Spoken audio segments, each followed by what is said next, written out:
Hey everyone, so welcome back to my channel. I hope all of you are doing good. So আজকের ভিডিওতে আমি আপনাদেরকে বলবো যে স্টাডি গ্যাপ কিভাবে এক্সপ্লেন করে for Australian student visa. If you don't know, you must know that when you're applying for student visa for Australia, and if you have a study gap of more than 1 year, then Australia sees that as a negative factor, right? So আপনার gap যদি এক বছর কম হয়ে থাকে, then it's all good. However, if your gap is more than 1 year, then Australian government sees that as a drawback, and they might get a bit suspicious about the fact that if you are a genuine student or not, right? ওরা প্যারা খায় যে আপনি কি actually অস্ট্রেলিয়াতে পড়াশোনা করতে চান নাকি আপনি পড়াশোনার জায়গায় কাজ বাজ করা শুরু করবেন. সো গ্যাপ যদি আপনার এক বছরের বেশি থাকে তাহলে একটু প্যারা, বিকজ আপনার গ্যাপটা এক্সপ্লেন করতে হবে টু গেট ইউর ভিসা. এক বছর কম থাকলে প্যারা নেই. সো এক বছরের বেশি যদি গ্যাপ থাকে কি কি রিজনিং দিয়ে এক্সপ্লেন করা যাবে এটা আমরা আজকের ভিডিওতে ডিটেইলে কথা বলবো. সো একটা জিনিস before going into the details আমি দিতে চাই, আপনাদেরকে বলতে চাই ইজ যে আম, আপনি গ্যাপের সময় কি কোনো প্রোডাক্টিভ কিছু করছেন নাকি, আর গ্যাপটা কেন নেওয়া হয়েছিল, কোনো লেজিট রিজন আছে নাকি, এই দুটো জিনিস মেনে নষ্ট দেখে. আপনার দেখাইতে হবে যে গ্যাপের সময় আপনি ইদার প্রোডাক্টিভ কিছু করছেন ওর কোনো একটা অনেক বেশি স্ট্রং লেজিট রিজনের জন্য আপনার গ্যাপ নিচ্ছেন, রাইট? ইটস নট জাস্ট আপনার ভালো লাগছে না পড়াশোনা করতে বা আপনার ভ্যাকেশনে গেছিলেন, not because of this reasons. So now let's go into the details.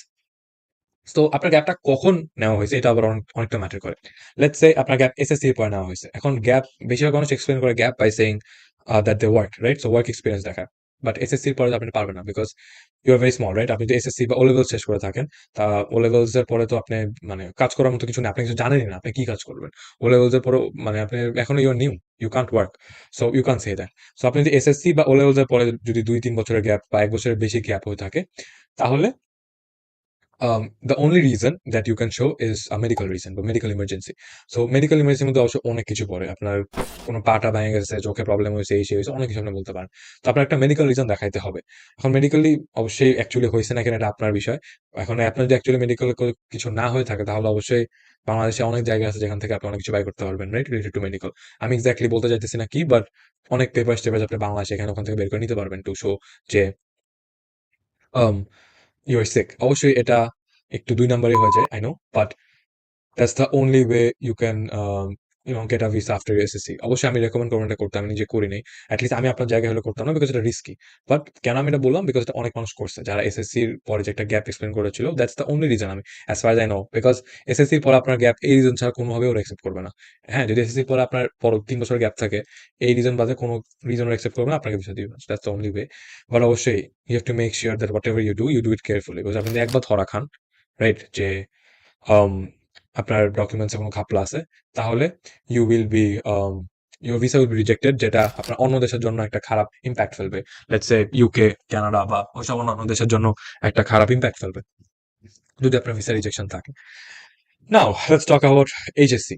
So এইচএসসির পরে যদি আপনি থাকেন, আপনার এইচএসসি পরে যদি আপনার একটা গ্যাপ থাকে 1 বছরের বেশি, তাহলে you have numerous reasons, right? তাহলে আপনি 2-3টা রিজন দেখাইতে পারবেন. ফার্স্ট, অ্যান্ড যেটা আমার মনে হয় সবচেয়ে ইজি বা লেজিটেমেট বা the recommended way, is showing যে আপনি একটা ডিপ্লোমা করছেন. এইচএসসির পরে লেটস সে আপনি এখানে ওখানে কোনো একটা কলেজ বা এখানে 1 বছরের বা 2 বছর একটা ডিপ্লোমা করছেন. হ্যাঁ, এটা হচ্ছে ফার্স্ট. নেক্সট, আরেকটা রিজন আপনি দেখাতে পারেন is IELTS preparation, right?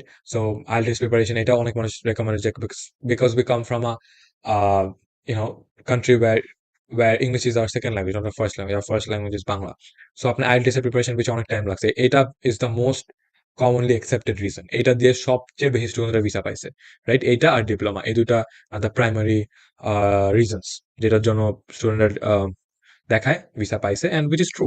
Because IELTS আপনি যদি স্পেশালি বাংলা মিডিয়াম, ইংলিশ মিডিয়ামের মানুষরা তাও মোটামুটি ইজিলি ইংলিশ পারে, বাট স্পেশালি একটা বাংলাদেশ স্টুডেন্ট, এটা একটা লেজিটিমেট রিজন, বিকজ আপনার আইএলটিএস এ সবগুলাই 6 উঠাইতে টাইম লাগে. সো প্রিপারেশনের জন্য আপনি দেখাতে পারেন 6 মাস, 1 বছর, 2 বছর লাগছে.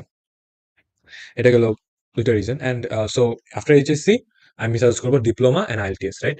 অ্যান্ড মেডিকেলে যেটা আমি বললাম এটা আমি জাস্ট বলবো আপনাদেরকে এখানে না করতে, বিকজ ডিপ্লোমা অ্যান্ড আইএলটিএস এটা much more stronger reasons. Medical এটা কিন্তু অনেক উইক একটা রিজনিং হয়ে যায়. এট দ্য সেম টাইম আপনার পেপার, আপনি যদি অ্যাকচুয়ালি সিক না হয়ে থাকেন, আপনার ফেক পেপার ম্যানেজ করতে হবে, which I think is pretty shit. ঠিক আছে? সো এটা একটা ফার্স্ট জিনিস, অ্যান্ড ওই ফেক পেপার যদি আপনার ধরা খান, অনেক প্যারা. Next, let's talk about after graduation, মানে আপনার ব্যাচেলার্স ডিগ্রির পরে. সো ব্যাচেলার্স ডিগ্রির পরে যদি আপনার গ্যাপ থাকে, তখন তখন গ্যাপ এক্সটেন্ড করা আরো ইজি হয়ে যায়। কেন? বিকজ তখন নাম্বার ওয়ান রিজন হবে আপনার ব্যাচেলার্স বা মাস্টার্স এর পরে যদি গ্যাপ হয়, নাম্বার ওয়ান রিজন হবে work experience, right? So that's the easiest reason and the most accepted reason. যত মানুষ আমি দেখছি ব্যাচেলার পরে বা মাস্টার্স এর পরে আসছে, তারা মাস্টার্স এর পরে একটা গ্যাপ নিয়ে আসে, তারা এই রিজনটা সবচেয়ে বেশি দেখা যায়, ওয়ার্ক এক্সপিরিয়েন্স। তো আপনি যদি ওয়ার্ক এক্সপিরিয়েন্স, যে কোনো টাইপ ওয়ার্ক এক্সপিরিয়েন্স আপনি তখন দেখাতে পারবেন এন্ড এক্সপ্লেন করতে পারবেন। এন্ড এন্ড দেন ব্যাচেলার্স এর পরে আপনি আইএলটিএস তো তখন দেখাতে পারবেন, because as I said, English is not our first language. So IELTS দেখাতে পারবেন। বাট ব্যাচেলার্স বা মাস্টার্স এর পরে ডিপ্লোমা কিন্তু দেখাতে পারবেন না। কেন? বিকজ ডিপ্লোমা ডিগ্রিটার value is much less compare to bachelors আর মাস্টার্স ডিগ্রি। একটা ব্যাচেলার্স ডিগ্রির ভ্যালু এখানে, আর একটা ডিপ্লোমা ডিগ্রির ভ্যালু ধরেন এখানে। এটা সত্যি কথা, কারণ bachelor is much more superior to a diploma degree, right? তো আপনি যদি উপরেরটা আপনি যদি বলেন যে আমি ব্যাচেলার্স করছি নর্থ সাউথ থেকে, তারপর আমি আবার ডিপ্লোমা করছি, doesn't make any sense at all. ওরা পুরো সাস হয়ে যাবে, রাইট? তো আপনি ব্যাচেলার্স এর পরে বলতে পারেন যে মাস্টার্স করছি, আবার ওয়ার্ক এক্সপিরিয়েন্স আসছে, বা আইএলটিএস এর প্রিপারেশন নিছি। বাট ব্যাচেলার্স এর পরে আপনি ডিপ্লোমা বলতে পারবেন না, রাইট? এন্ড এখানে আমি বলবো সিক এর রিজনটা কোনোভাবেই না দেখাতে, মেডিকেল ইমার্জেন্সি না দেখাতে, বিকজ এখানে আপনার স্ট্রঙ্গার রিজনস আছে, রাইট? এই রিজনগুলি মাচ মোর স্ট্রঙ্গার। মেডিকেলেরটা অনলি আমি বলবো যদি আপনার এসএসসি পরে গ্যাপ থাকে, যেটা অনেক অনেক কম মানুষের থাকে। অ্যান্ড ইনফ্যাক্ট এসএসসি পরে গ্যাপ গুলি খুব একটা পাত্তা দেয় না অনেক সময়, ওরা দে ডোন্ট রিয়েলি কেয়ার, কারণ এসএসসি অনেক ছোট একটা বয়সে, রাইট? সো এভাবে আপনার গ্যাপ এক্সপ্লেন করতে হবে। সো আই উড সাজেস্ট যে যতটুকু পারেন be genuine, of course, as I said. এখন মেডিকেল এর ওটা যদি আপনার না থাকে, আপনার আসলে ফেক ডকুমেন্ট বানানোর কোনো অপশন নেই। বাট অ্যাজ আই সেড, মেডিকেলের যে রিজনটা, medical emergency, try not to use it at all. Because এটা আমি যদি আগে থেকে আমি ভিডিওতে বলে দিচ্ছি যে এটা যদি আপনি ইউজ করেন অনেক বেশি রিস্কি, রাইট? এটা অনেক রিস্কি একটা অপশন। এরকম ভাবে করা উচিত না। কিছু কিছু এক দুটো মানুষ ইউজ করে পাইছে, বাট আই উইল সাজেস্ট না করতে। Mainly as I shed, IELTS, diploma, work experience, right? এই তিনটা মেইন রিজন ইউজ করতে। যেমন আম কারণ অনেকে আছে, ইনফ্যাক্ট আপনার আইএলটিএস এরটা প্রবাবলি হাই চান্স আপনার সাথে রিয়েলি হবে। বিকজ আপনি যদি, আমরা যেহেতু বাংলাদেশে ইংলিশ আমরা রেগুলারলি বলি না, আইএলটিএস আপনার ২-৩ বার দিতে হইতে পারে। তো আপনাকে প্রুফ সহ দিবেন। আপনি প্রত্যেকবার স্কোর দেখাবেন। আপনি যে কোচিং এ কোর্স করছেন, কোর্সের এনরোলমেন্ট বা আম কোর্সের ডকুমেন্টস দেখাবেন। সো অনেক কিছুই আপনি বেসিক্যালি দেখাতে পারবেন। সো এই তো। আম আর আরেকটা জিনিস আমি বলব যে আপনার গ্যাপ, রাইট? আপনার যে স্টুডেন্ট ভিসা আপনাকে দিবে, স্টুডেন্ট ভিসা দেওয়ার জন্য কিন্তু ওরা খালি আপনার গ্যাপ দেখে না, রাইট? অনেক কিছু দেখে। লাইক আপনার ফাইন্যান্সিয়ালস, কত টাকা পয়সা দেখে, আপনার রেজাল্টস কেমন হয়েছে, আপনার স্কুলের রেজাল্টস কেমন ছিল এটা দেখে, আপনার আইএলটিএস দেখে, আপনাকে একটা জেনুইন স্টুডেন্ট নাকি এটা দেখতে চায়, আপনার কি বলবো, ইংলিশে যে আপনি এসওপি লিখছেন বা জিটি পেপার লিখছেন, ওসব দেখতে চায়। সো আপনার যদি একটা গ্যাপ থাকে, অবশ্যই আচ্ছা drawback to your portfolio, right? But আপনার যেটা করতে হবে, you have to try to make your portfolio stronger through other factors, like let's say, যেমন আপনার ধরেন রেজাল্ট অনেক ভালো। আপনার গ্যাপ আছে, ঠিক আছে, আপনার রেজাল্ট অনেক ভালো। আপনি ফাটাই দিয়েছেন এসএসসি, এইচএসসি গুলোতে অনেক ভালো করছেন, রাইট? তাহলে আপনার প্রোফাইল আরো স্ট্রঙ্গার হবে। আপনি আইএলটিএস, আচ্ছা আইএলটিএস যখন গ্যাপ নিয়েছেন ১-২ বছর, বাট তাও আইএলটিএস এখন অনেক ভালো করছেন। আপনি 8 নিয়ে আসছেন। আইএলটিএস 7, 8 নিয়ে আসেন। 8 7.5, 8, 9 পাইছেন, রাইট? তো এগুলি করলে আপনার পোর্টফোলিওটা স্ট্রঙ্গার হয়। অ্যান্ড দেন আপনার ফাইন্যান্সিয়াল, আপনি অনেক টাকা পয়সা দেখালেন, রাইট? টাকা পয়সা মোটামুটি অনেক বলতে আপনার ৫-৬ কোটি টাকা দেখানোর দরকার নেই। যতটুকু দরকার তার চেয়ে একটু বেশি। একটা অস্ট্রেলিয়ার একটা এভারেজ ইউনিভার্সিটির জন্য আপনার ইউজুয়ালি ব্যাংকে ধরেন ৪০ লাখ টাকার মধ্যে দেখাইতে হয় অ্যাপ্রক্সিমেটলি। আপনার tuition fee plus living cost মিলায় ১ম বছরে। তা আপনি ধরেন ৪০ লাখের জায়গায় আপনি ৬০-৭০ লাখ টাকা দেখাইলেন, হ্যাঁ? অ্যান্ড দেন প্রপার্টি, আপনি ভালোই প্রপার্টি দেখাইলেন। তো এই অন্যান্য ফ্যাক্টরস গুলো আপনার পোর্টফোলিওকে স্ট্রং বানায় দিবে। সো দ্যাট যখন গ্যাপের জন্য যে পোর্টফোলিওটা একটু মানে নেগেটিভ জিনিস আছে, ওটার জন্য ওই নেগেটিভ জিনিসটা কভার আপ হয়ে যায় বাই দিস পজিটিভ থিংস। এই তো, this was for today's video. আপনাদের যদি ভিডিও পছন্দ হয়ে থাকে, please do leave a like and subscribe to my channel. Thank you so much.